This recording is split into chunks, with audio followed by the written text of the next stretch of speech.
Hey, all you little dummies out there. This is the head. Big. Cold-blooded dummy. Okay, we're going to do part 2 of the Moto Guzzi V9 Bobber with the Centenario package. Okay, guys. I got the throttle body all cleaned. Basically, I just used throttle body cleaner. Okay. So I was able to spray into the hole the where the valve lit, the stepper motor and the IAC valve. Okay, and I sprayed it from both sides, and it's really clean down inside there. You probably can't see, but I can see the stepper piston. It's nice and shiny now, where before it had like black carbon deposit build up on it. Anyways, there was one other little tiny hole inside here.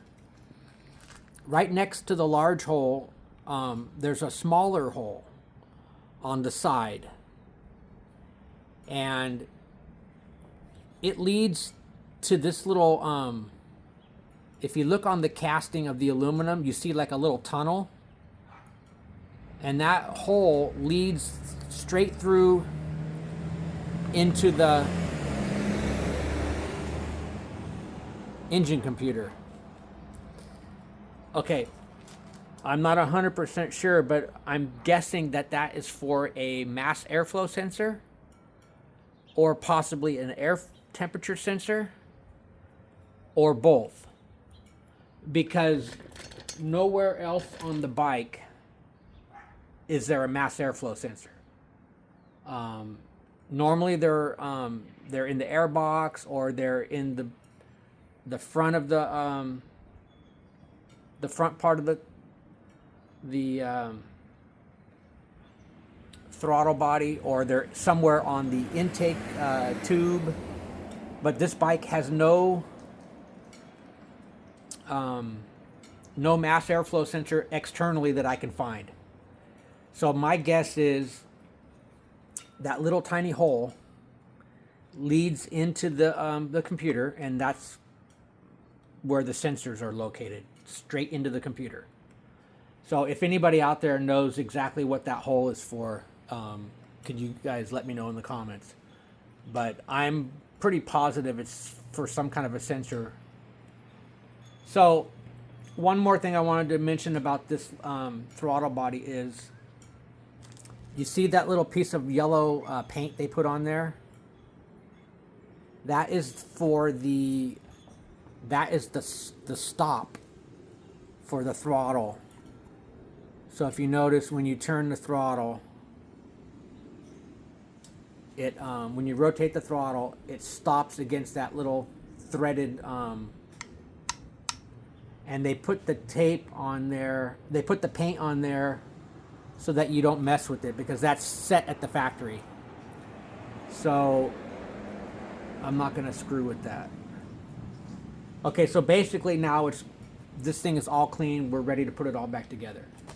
So hold on a second, guys. I'll pause you for a second.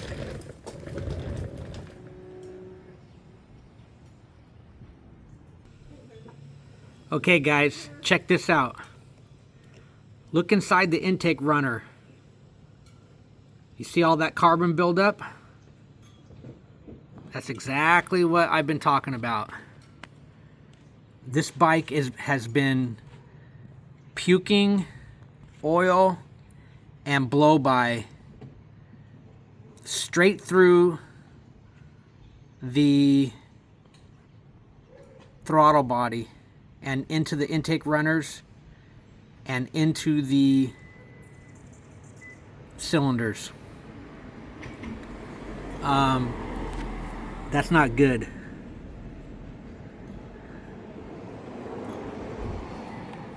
And that's right below where the fuel injector sprays.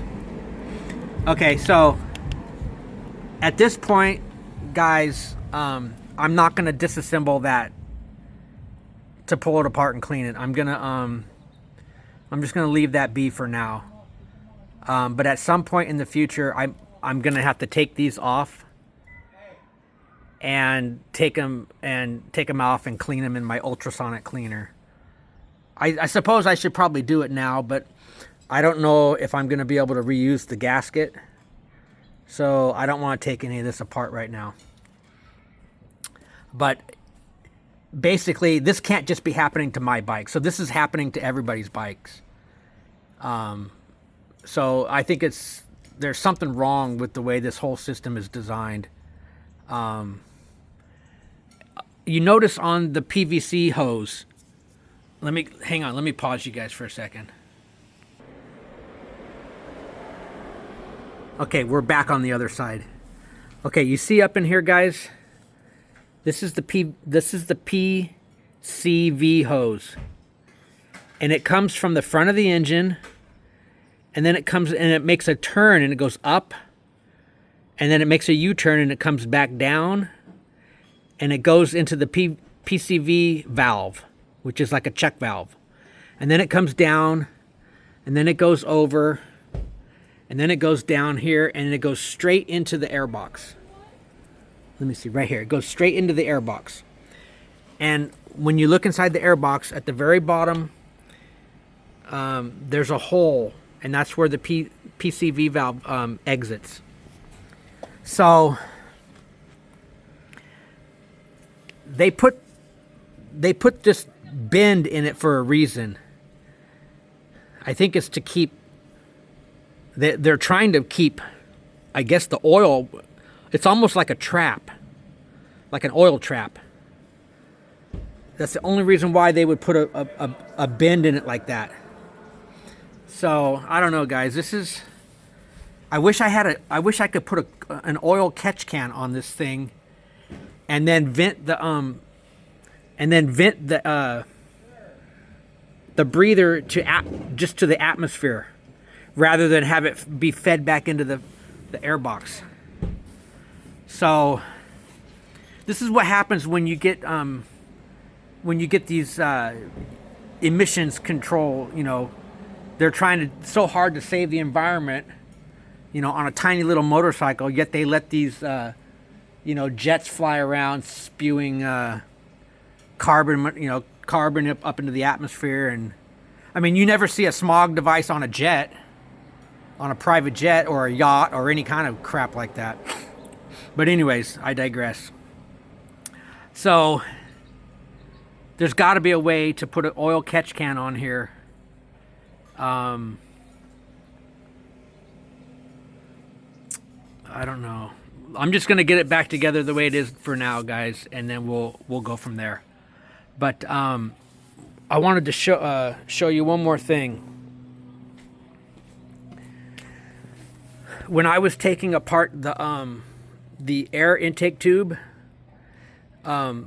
this rubber was really dry, and it was starting to kind of like get kind of chalky and kind of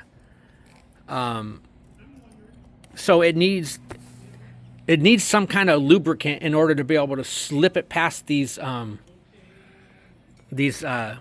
connectors here. So I use Meguiar's Tire Shine foam. Okay, and this also cleans and protects from UV, because UV is the biggest culprit to causing the rubber and wire harnesses and stuff to fail, is the UV sunlight. So by spraying on the Tire Shine on all of these plastic and rubber parts and stuff, it coats and protects them. And it doesn't hurt the paint. In fact, it actually kind of makes the paint, it protects the paint as well. So when you hear me talk about Meguiar's Tire Shine, I spray it on my bikes all the time. And then just let it soak in, and I wipe it down. And then when you wash the bike, some of it comes off, but it stays on there, You have to reapply it maybe every 3 or 4 months, depending on how much riding you do. and how many times you washed the bike. But okay guys, it's time to get this back together. Okay, hold on a second. I'll pause you again. Oh, one more thing, guys. When you're disassembling this air intake hose, if you can let the bike sit out in the sun and get a little bit warmer, let the rubber get warmer, because you're gonna have to kind of fight this a little bit to get this off and on, because it's pretty stiff.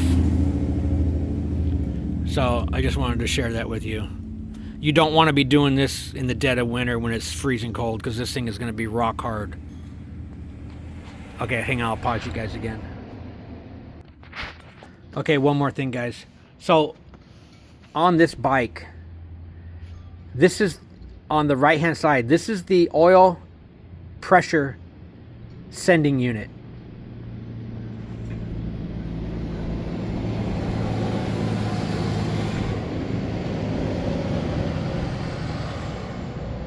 Okay, and this is hidden by like a little plastic cover. And I couldn't find out where, and then I started looking around. I'm like, I finally figured out where the oil pressure sending unit is located. Okay, so that's what that is. And then on the other side,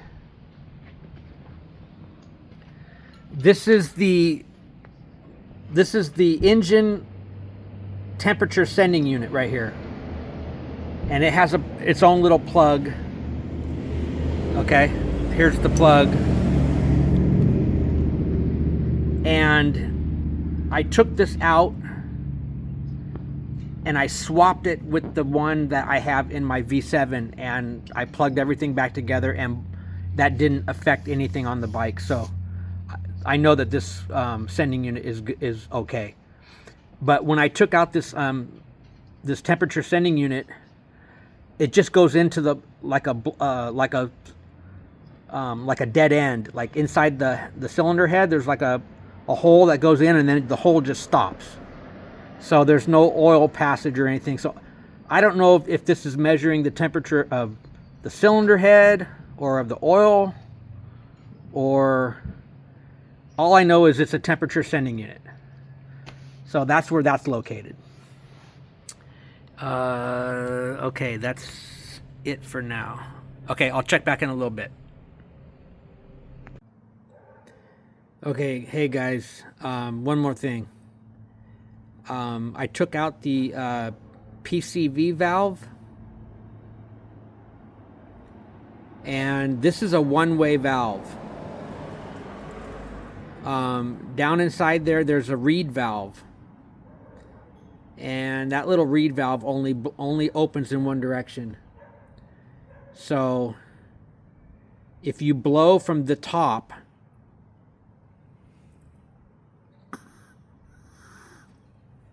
the reed valve opens, and it allows the air to pass through the bottom. But if you blow from the bottom, it just goes and the reed valve won't open.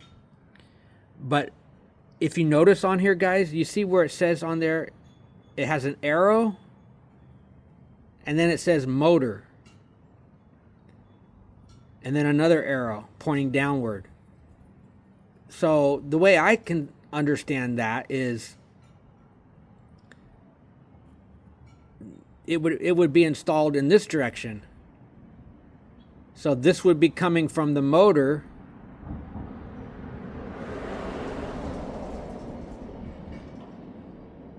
I don't know how this would be facing the motor. I mean, but then you would blow into this, and nothing would come out. I'm going to put it back in exactly the way I got it, which was just like this. So it would go in just like this. I'm going to put it back exactly how I have it. But there's nothing wrong with this. The reed valve is working properly, and there's no obstruction or anything, and it's not cracked or damaged or anything. So I'm just going to put this back together, guys.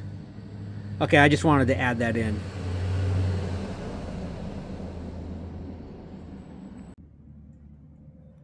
Okay, dummies, I ran into a little hiccup here.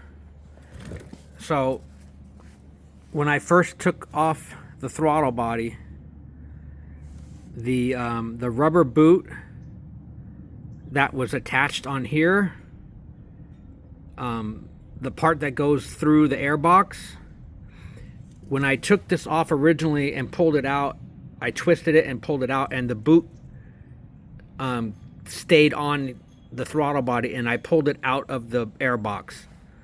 But in order to put it back in, you need to put the boot first into the airbox.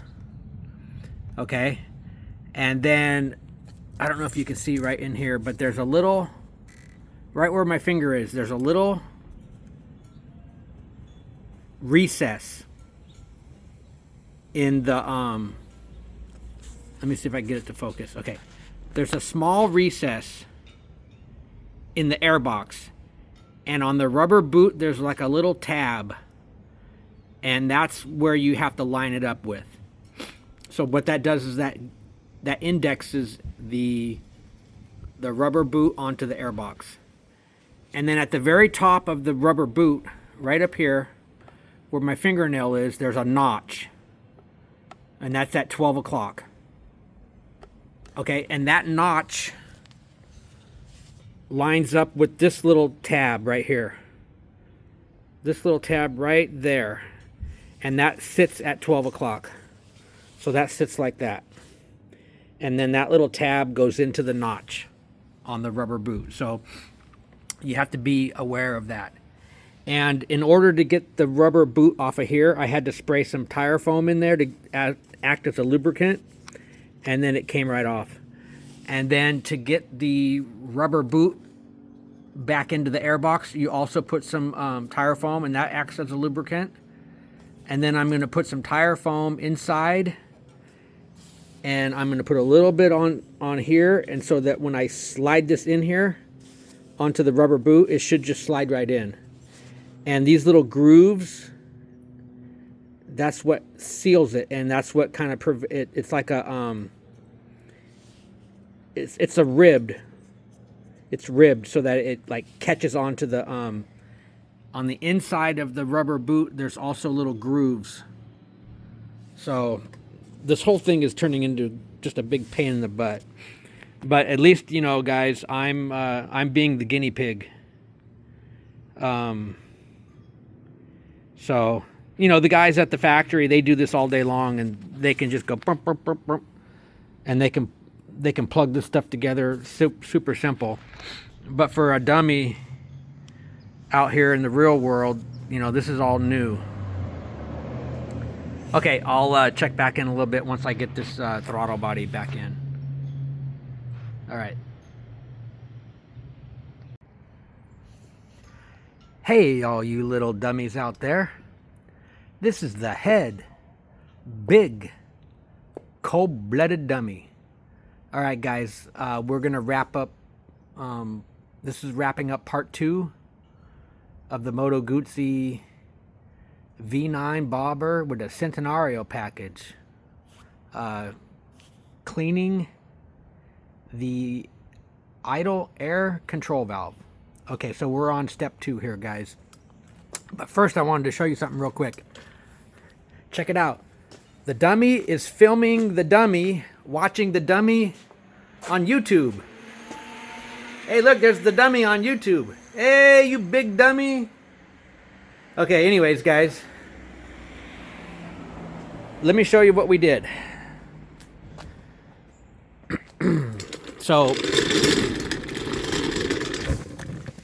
this thing has been fighting me, and I'm learning what to do, what not to do. One thing I would suggest is, before you tackle this project, is document on video how the routing of all the pipes and wires and cables go. Because I had just got these throttle cables back together, and I was like, and I said something doesn't seem right. So I went back and looked at my video, and I had this one. You see up here where they cross? I had this one with the red. The red goes down to the lower. but I had it where the red was in front of this one and it didn't want to line up right. So I had to pull it all apart and look at the video, and the red one goes behind this top one. So there's just little things like that, guys, that you need to pay attention to. But if you notice up inside here, I got the little strap and the screw back on, and that secures the wire harness for the computer. And when you're plugging the computer back in and you line up the pins and everything, be real careful not to cross one of those pins. And then when you insert it, you're going to hear a little, like a click. And that means that that little stopper has engaged. Okay? And then putting this clamp back on was a complete nightmare. And you have to put the clamp on before you put these on. Okay? Because you have to be able to get access to these little nubs with your channel locks. So that took me a while. Oh, before I even got to this point, I was trying to get the throttle body to insert into the rubber boot, and it didn't want to go. So I got my heat gun, okay, and I sat there for about a minute, and I kept the heat gun about 3 inches away. And I just I kept moving it around, up and down. And I sprayed some of the Meguiar's tire foam on there. And that warmed up the rubber boot enough to where I could push it, and it finally went on. But I fought that thing. That was a nightmare. Okay, so now I'm just buttoning up all the wires and everything, and making sure everything is back to the way it's supposed to be. The airbox needs to be bolted back down. There's a screw that goes on the other side. And then I want to get up inside here again with the Meguiar's tire foam, and I want to spray on these rubber parts. Like, you notice that right there, guys? See that chalky color? That's the rubber pipe becoming kind of chalky. So I want to get in here a little bit more and do some more cleaning before I put the intake tube back together. So there's going to be a part 3 tomorrow, and I should have it all buttoned up, and we'll do a test fire tomorrow. And also I'm getting eaten alive by mosquitoes out here. So anyways, we're going to wrap up this video, and we'll catch you guys tomorrow. Okay, this is the head. Big, cold-blooded dummy. Signing out. Later, all you little gators out there.